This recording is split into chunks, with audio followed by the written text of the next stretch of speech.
It's Monday, November 17th, 2025, and for this entry, I will be specific today about attorneys of the state of New Hampshire that have been involved yet have misinformed the courts with innocent ignorance protecting the people that began the attack while I was a patient of a hospital.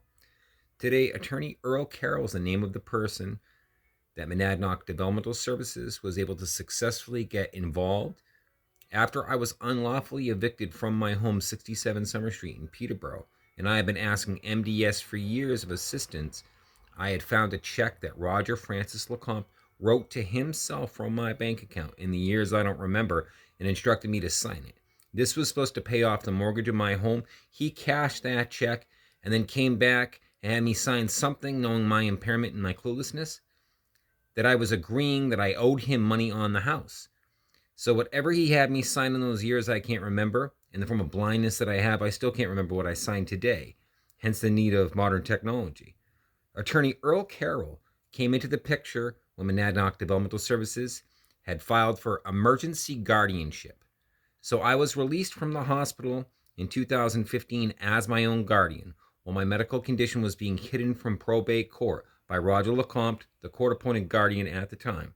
He was hiding Lynn Howard, his ex-wife, my biological mother, as a conservator. She was making bank accounts in my name and arranging all of the fraud to look like it was going to my name because it was being awarded to my name, but they were controlling where it was being delegated to from Department of Health and Human Services and SSA.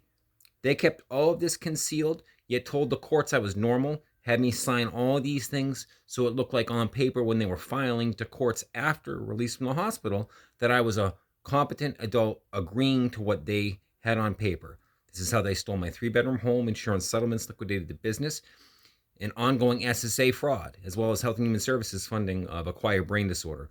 All of it they've done through the agency Monadnock Developmental Services, which brings in the character Tim Donovan of Peterborough. Traumatic brain injury contractor, owner of Robin Hill Farm. He attended the hospital meetings with Roger and Lynn, and he arranged all of this for what they were doing with the state. The misuse of the state, protected by MDS with the organized judicial manipulations with medical fraud, beginning by hiding my actual medical condition from probate court while I was a patient of St. Joe's, 2015. Earl Carrel, when he came in the picture 2021, which is what this is specifically about, manipulated me to agree and take a guardian.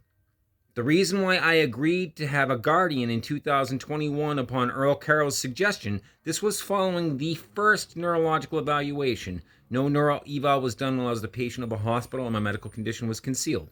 So the first neuro eval gets done 2021 by Dr. Martin, a forensic neurological scientist. So he did it and emphasized that it was forensic so it could be used in courts. I let Earl Carrel know that he made it clear you don't need full guardianship. I asked Earl, what's the best approach? Because I clearly don't need full guardianship, but my blindness and my paralysis, I require administrative assistance and transportation assistance on a regular basis. So the self-care services that MDS has been getting, and I found this out, they're getting $90,000 a year delegated to the state. And they put it all through Department of Health and Human Services and make it look like it's being delegated for my care while they're stealing every penny preventing the care with judicial misuse, putting liability on me for my signature. Earl Carrel was made clear on all this. What he said was, with all of this complication and to save your house, because I had just been evicted and I'm saying, that's my fucking house. They stole my house. I want to get back to my house.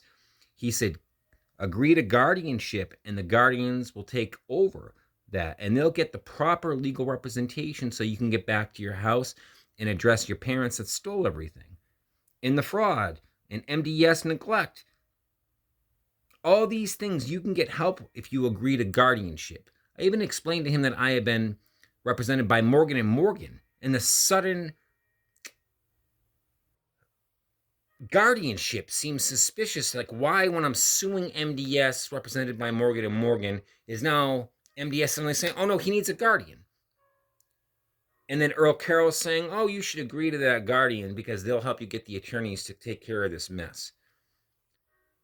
I believed Earl Carrel. I trusted Earl Carrel, the attorney in the state of New Hampshire, and he manipulated me to consent to something that would cover the felony aggressive neglect.